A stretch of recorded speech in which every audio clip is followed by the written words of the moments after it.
से छोट भाई ने हम लगे छी आज हमारा नाम माँ और पिताजी रखला बउआ शेरू। 7 भाई के घरारी में एक का बहन लगला घाटापुर में, कई बहन के नाम आ बहन के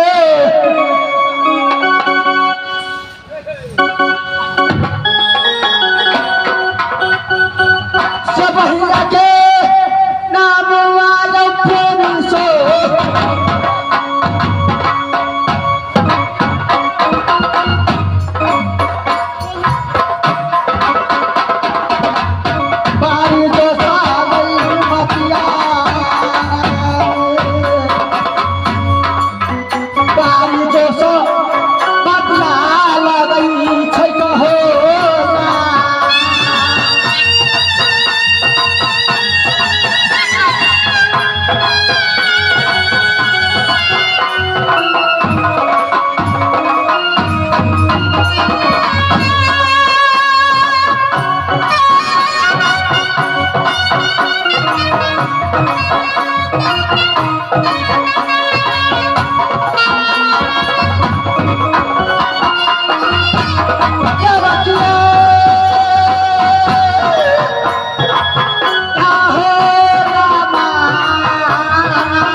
मास्टर भैया हमरे नाम बउआ शेरू और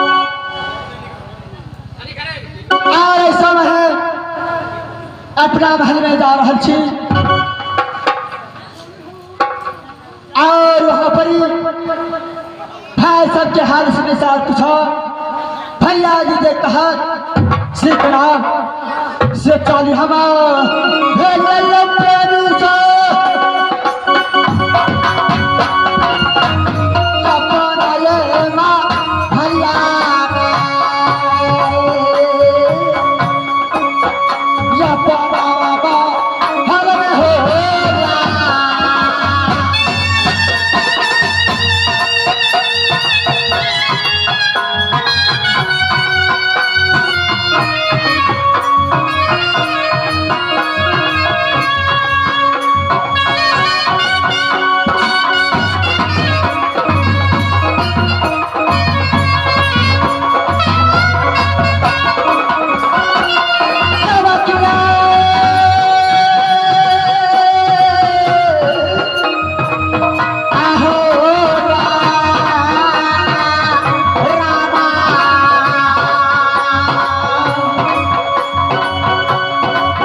चली जब भेली समाज हतावा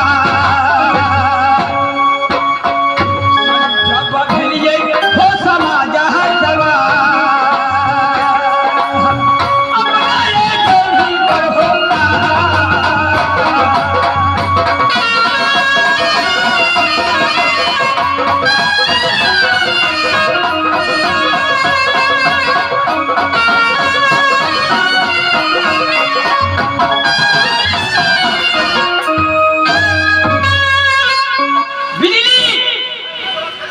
अयो बिजली बेहुदा कहाँ चला जाता है, क्या करता है नहीं करता है कोई पता नहीं रहता। हम तो आप उससे से बारे कि हम ड्यूटी में रहे छी हमेशा चलो हम ड्यूटी कर हाल चलो क्या तुम ड्यूटी बजाते हो? हाँ हाँ तो ठीक है, ये मेरे रात के अंदर यानी कोई नहीं आ सकता है और एक नंबर पर हम पहरा गिरा दो। ठीक से बारे हो गया ना, हम जा रहे हैं अपने ग्राम में सैर करने लिए। ठीक है जाओ हम ड्यूटी करो चली जब भेली समाज हतावा चली जब भेली हो समाज हतावा